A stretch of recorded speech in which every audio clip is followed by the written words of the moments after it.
nhớ rong trong sự đời à bỏ tàu để anh nói nhớ tàu tết chậm lo nó sát tì nó là nó cứ gọi là tí là nó tàu yên thì nó là nè lúc chạy nó cũng chỉ lúc chạy giờ sang bên thì nhớ tàu xa tết chậm tì nó thế à sau đó này bỏ nó tất cả nó tuôn thọ sư để có thể rõ ràng thế tên đó cho mà chưa cứ khí sinh cho sự xía xí nữa à lúc vị nó ta giờ lúc vị và bây giờ tôi cỡ ta tỏ không khó cần đợi nhớ trâu lúc vị nó chỉ lúc vị tất chia tầm nó bây giờ bị xem là thế à thì nên đã nó dùng xe của cha bây giờ sai bây giờ tôi cỡ thì không khó đợi bây giờ mong cô cho xe một cái thế à nên đó này bỏ nó này ô bây giờ tôi cỡ nó là cho xe ta cho lên nè chỉ hai đàn bốn hiền là tiền đàn khom là cô trở thành cho lên thế bây giờ cô cha bây giờ sai cho họ lời không quan tâm là cô không làm được chả thế à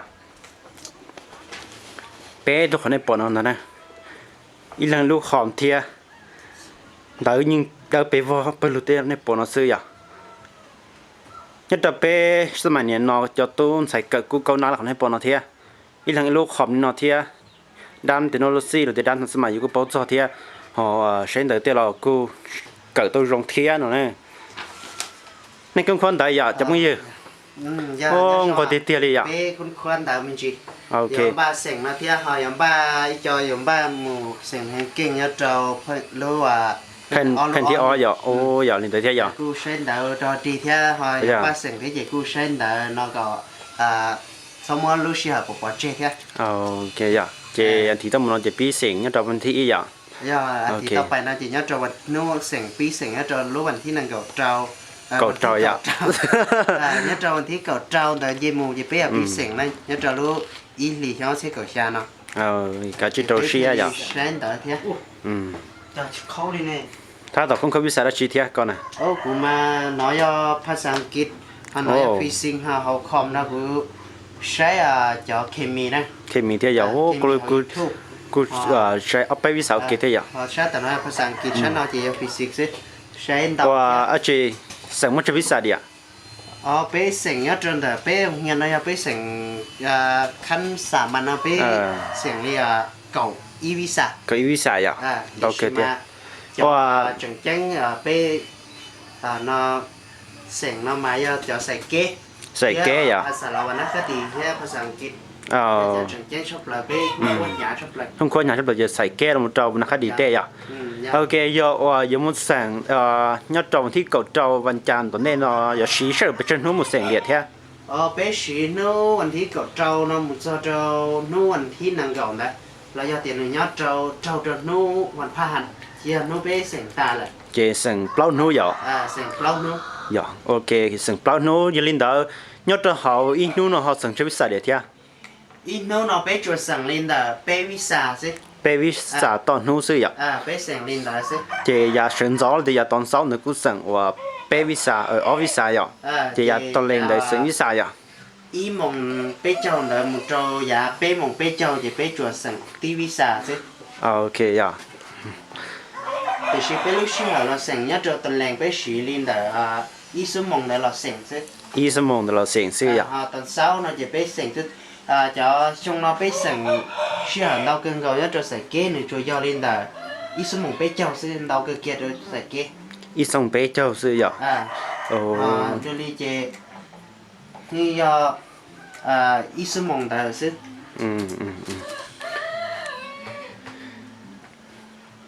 ta tỏ không quan tâm giống bác sĩ nhớ trò lưu ý chế tổn đề nó bây giờ tôi cỡ tôi trò xía lính trò xía ta trò là không nên bỏ nó thế hoặc tôi chỉ trò xía chỉ ta tỏ và giờ lưu ý nó bỏ cần đợi thế à lúc viên nó là cho nó bé khôn khoa xí nè không quan đợi xứ vậy chỉ sẽ lo tiền ba sen đợi chỉ ba kiềm cho giờ sinh cái sai nó sẽ chỉ những trò xía những nhà cơ lý thế à hiện tại thế vậy chỉ lưu ý nó không quan ba sen trò lưu ý tổn đề nó vậy nhà chơi nhà khôn nhiều nên nó khó chỉ lại chỉ mà cho lọ shipa kế là để shipa sun thân à hay để dạo cho thế nó nè cỡ câu nan lì là thế chống cỡ lì nó cú logic không cỡ lì nè khó chỉ lại là cho là xuân thân nào ở có lại đi theo họ nhân cho trong này nó thì có chuyện cần đi theo cả cơn đỡ nó như thì dù và cả hôm nay theo bảo những gì lý giải theo với cả nó cũng giờ khó dùng gì nè sớm mày nó giờ thì dù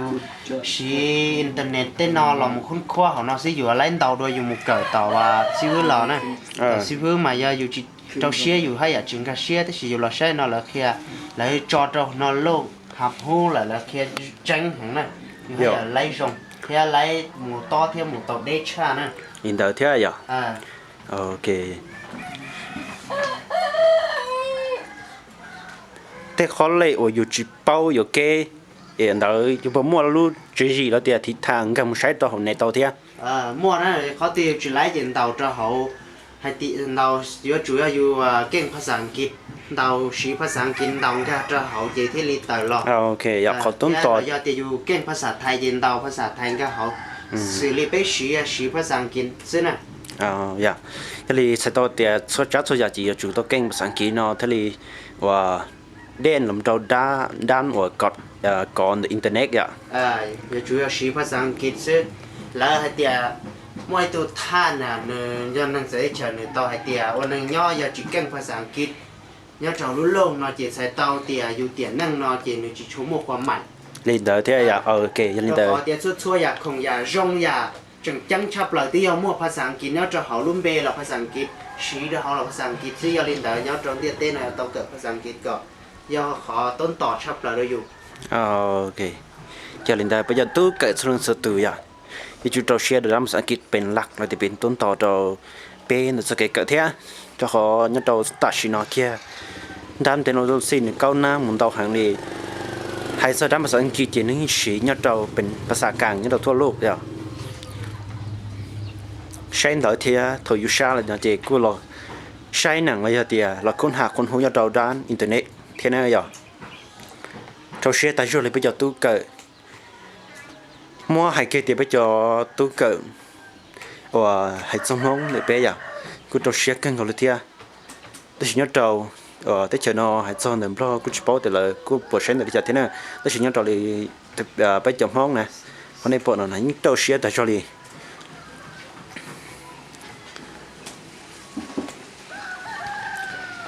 tôi nó tát tọt sách tôi đã chỉ theo cho cháu cho nhà đi theo à số cha số già thầuอยู่คุ้มครองของเต้นเต๋อน่ะchỉ lấy chè nhớ trâu nó mình đây tốn đây nó dân nó giờ sang đời lên đời nó đời sang với sẽ là chịu đây nhớ trâu bé giờ sangแต่น้อยgiờ sang nhớ trâu nóวันจันทร์ว่าgiờวันที่เขาเจ้าเราไปsang ภาษาเราวันนักคดีวันเด้ dạ ok giờ sang lên đờiวันเด้ทอนเต๋อgiờ sangเราหมดเจ้าวิชาศึกษาเราหมู่เจ้าภูมิศาสตร์ lên đời theo okคณิตศาสตร์เต้ที่มั่วจอดนุกกันเขาน่ะ bây giờ ต่อไปน้องที่อ้อว่าอย่าวันคันได้สิ่งจอเป๊ะสาสิ่งกันเขาดีอ่ะวิชาฟิสิกส์ว่าอยู่เกิดตลอดเจวิชาฟิสิกส์เทียวิชาภาษาลาวเทียเคมีแล้วเจ้าภาษาอังกฤษจะนอกจากเกิดตลอดเจว่าสิ่งจะเราวิชาเราเจนอกจากว่าสิ่งยอดเจ้านวลจันทร์มั่วอีวิชาศิริยภาษาลาววรรณคดียาวิชาว่าเป็นเนี่ยเกิดเทียเราเจเราไปถูกแข่งเขาต้องแต่มูจะนวลคันมั่วเจ้าใส่ว่าphysics ya ít xài lò rể đó bé thế trong đó một tí ít xài chemi ya nhớ cho nu ya cho nu hoàn phụt hoàn phá hạt kia chỉ cũng mua ít xài khăn ít sạch là vật đó bé lò rể cho xuân nu nhớ cho lúc xuân bé sỉnh plau nu nó nếu cô ya chỉ plau ít xài nó là một vật cho bé xả sỉnh là lò rể cho plau nu nó nè ok ya do tiền lên từ nhìn nhẹ cởi plau visa nó lỡ nó chỉ thì đi vào cỡ lấy thế trong họ plau visa nó mà là chỉ nhua ta sử dụng cái xe chỉ cái dùng cỡ tao là dễ cái nhiều cỡ chop là nè dạ ok nhua trong này nóจะพุ่งยืดเฉยๆว่าจะปอดต้นเท่าในห้องครัวเนี่ยโอเคเนี่ยnó thế à nhớ nó mà bé cũng mua phun gì chứ trong tôi nè sẽ có tới đây là cũng tôi chứ trong tại sao tôi nó bé cũng khoa nó thế dạ sẽ là do tiệc có com cỡ có com tế bảo là do tiệc cỡ phát sáng kịp là do hay tiệt là cỡ tên nhau hay tiệt khi lì bé rồi số lần số tuổi tao này bé cu muốn tao giả cái loại gì thế là giờ cu do tiệt bé bán nó cu do tí ba cỡ một xe nhá tụi chúng nó nhà linh đó bé cu do cho ai ở qua khó từ là cu qua kia tan cho lại sự đời thế ok ya dùng xía cân cỡ bé qua tan so thế cu họ tiệt nhưng mà ngay là bây giờ sự xả một ta cho bé mà chỉ cho nên cái kinh ta chỉ bây giờ cho nên nhẹ sự xả thì sự xả ta cho một thế nào ok ya nhẹ sự xả thì sự xả ta cho hơn là bỏ lại cô tiệt ô bán nó kinh cơ ta chỉ bé chỉ kinh bé nhẹ sự xả thì bé qua cho là bé chỉ sự xả một ta cho chứ sự xả ý chỉ mua còn giờ bé ở đây chỉ trồng cái là qua là qua này ok qua là bé sự xả thì cho cái gì qua nhớ cho cái gì lại lại xí thì đúng là cái nó đấy thế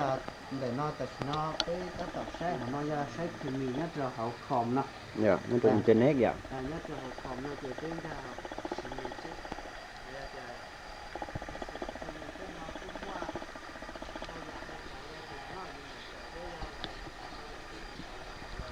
tân trò là giờ tiền tên đó ta nó nhưng giờ tân trò là đầu tiên nó bây giờ sai ở đây cho coi luôn cái gì sai gì sai là cái cái sai thì hết rồi nó thì là do họ sống muốn nói mà ok sống muốn nói mà giờ là dùng cái có tăng cho cái sọc tăng cho mà xử lý lại cái công trạng cái mua tăng cho là cái dạ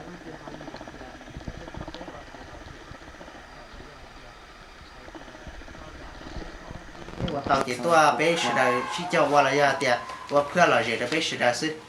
ok ya dùng cân cái gì ya qua tao thì tôi xin một tia tôi xin cụ thể có tia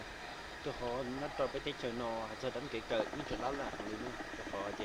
bé bây giờ bé chạy quần cụ chỉ tàu thằng smart để chạy tia là cái cờ bé cụ chạy tàu chạy đi để chạy tia cái bây giờคุณbé tụt khác hàng lý nó cụ chạy một tàu xứ giờ thì bé cái cờ mình đá tia lo li bé mình cờ tàu tên gì tia tôi bé giờ lấy vòng hàng tôi chỉ mất thiệt cái tàu tia bé chạy nó thìก็ตัวเกิดขึ้นต่อที่เด็กคนซื้อเด็กไปคุณเลยตัวเองเด็กคุณเลยอยู่ข้างซื้อมาอย่างเด็กพอนี่ว่าอยู่ที่จุฬาเด็กพออยู่ที่เกาะเคยเกิดเองอยู่ที่จุฬาเทียที่เด็กว่าลีตัวน้อยอย่างก็คนเนี่ยวิสาชีพซึ่งเราชื่อชัววิสาเนี่ยวิสาภาษาอังกฤษอย่างโอเคว่า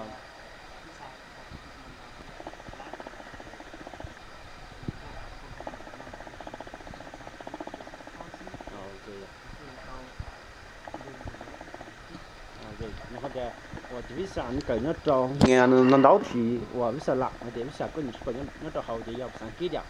โอเค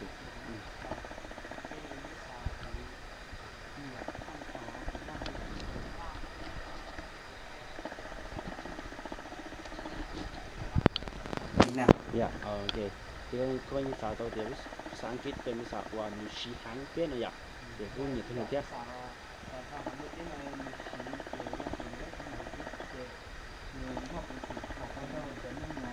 อย่างที่เป็นนะมีแต่ภาษาที่นั่นแล้วมั่วภาษากลางแล้วอย่างแต่ภาษาคือทั่วเขารู้ติดเขาเนี่ยของที่เป็นเนาะ สีเลยอ่ะ สีเป็นเกี่ยวกับเจ้าจะเป็นว่าจะเล่นเป็นเป้าสามปีนั่นเป็นต้องเราความเรามีชีวิตอยู่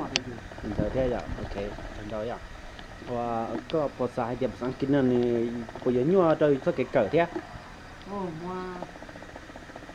หมกหล่อมันกูหมกมันยั่วเท่ากูหมกเขายังก็เชี่ยเท่า nhìn đỡ dạ เนี่ยเดี๋ยวอยู่ตัวเชี่ยสุสาเจยุงก็เชี่ยเท่าเนี่ยเดี๋ยวอยู่เพ่เกิดเพื่อพลาดเนี่ยจิสุสานะเจยุงก็ กูจิงกระเสียเตี้ยหน่อยdạ จิงก็เชี่ยเกิดตาเราชิไล่นะ giờ lờiกูปอตอเตยย้อนจะไปที่เชิญนอก็เกิดโดยชาลีเลยเดียเกิดตัดฮอร์โมนชาซื้อเจให้ภาษาอังกฤษย้อนดอทที่ว่าหรือสบายอยู่ที่เต้าเนี่ยจะขอเดียเป้ก็เขาว่าสกูลเลยแต่ก็เรียนซึ่งเจเป้ว่าจิมโลเชนดาวจะเกิดภาษาอังกฤษซึ่งย้อนจะเขาอีโรวิดเนาะเกิดภาษาอังกฤษมันจะสมมติย้อนจะเขาเสีย โ nếu mua yêu viên là nếu mua cho blog sử dụng nhất là họ đó xong nhất trâu ý vị nhất trâu hậu cầm sáng kiến vậy thì nếu mua cho liên để thì yêu tàu phân yêu tụ thêm được nhà kia ok tàu say lên tàu ta li thiên này vậy lên tàu theo thì họ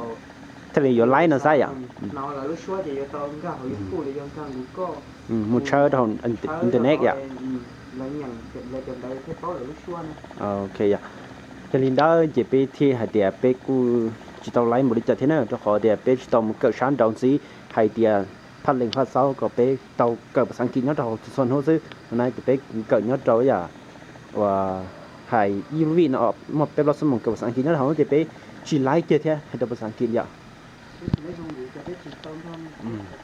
cái chúng mình sẽ chạy gió cho nó thi à thì ác sĩ đào pe thì chúng mà cầm cái cận cùi chuyến gì đào pe thì đi chào lò nhưng mà cận một sinh giờ lái theo ok con này giờ những cái xã đó chỉ nhất trâu số sải thì tôi đang xe này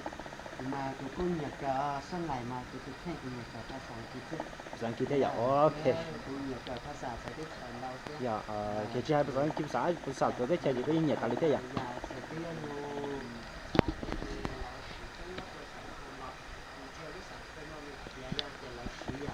đầu thì trong shop là chỉ cờ nhà cờ hòn đá một xích nhưng chỉ chấm nè thìภาษาอังกฤษที่อย่าจงเลยภาษาบล็อกที่อย่าจงภาษาฝรั่งเต้เลยอย่าญี่ปุ่นเต้ที่เราจงอย่าตื้อว่าเราสีแห่งชอบเราเนี่ยจะรู้สังคมแต่ฉันเนี่ยแต่ต่อเคลื่อนไหวนะเจเกิดตั้งชอบ อยู่เนี่ยก็ตั้งชอบอย่างok พอเดียเป้หมูวันนึงย่อเป้หมูเจอสังคมเสื้อแต่ฉัน trợสังคมเส้นnày ok เดียเป้สาเดียเป้หมูรุ่นนั่งกูหรือเต้เหล่าเท่านั้นอย่างแล้วกูเดียเจอนู่นเราเป้หมูลวดเต้นต่อสองสิเจอยู่หมูสตาตาอยู่ที่เดียเรายังลวดเต้นต่อสองตาได้สิอยู่ที่ต่อเดียหรือว่ามั่วคอหลงเป่านะอย่าเล่นแต่เดียต้องสีความหูเนาะหมูเจอรู้สังคมเนาะอย่าสีความหูหมูละเจอรู้สังคมเนาะหมูรู้อีตีเท่าตีมาหมัดใช้ตัวอีตัวเท่าตัวหมูก่อเดียอยู่พ้นตัวเจ้าเก๋นั่งจีเซนเจนะ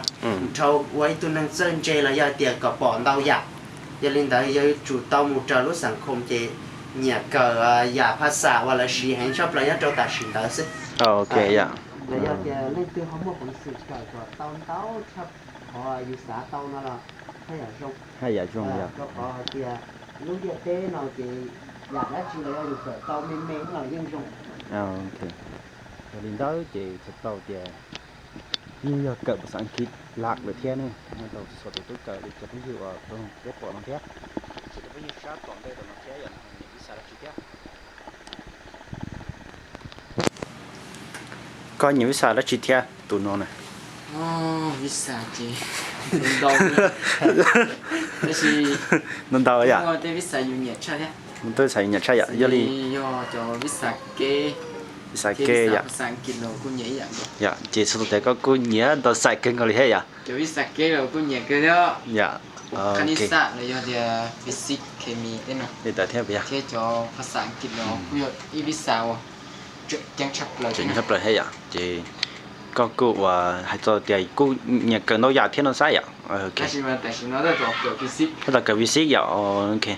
họ cũng mà tại sao ta tạo cái chemi theo cái chemi dạ viết ok dạ sai cho nó họ chỉ cần xuyên họ ta chỉ họ lọc sai to họ tạo nó theo cũng mua được trận tôi giả và tôi dù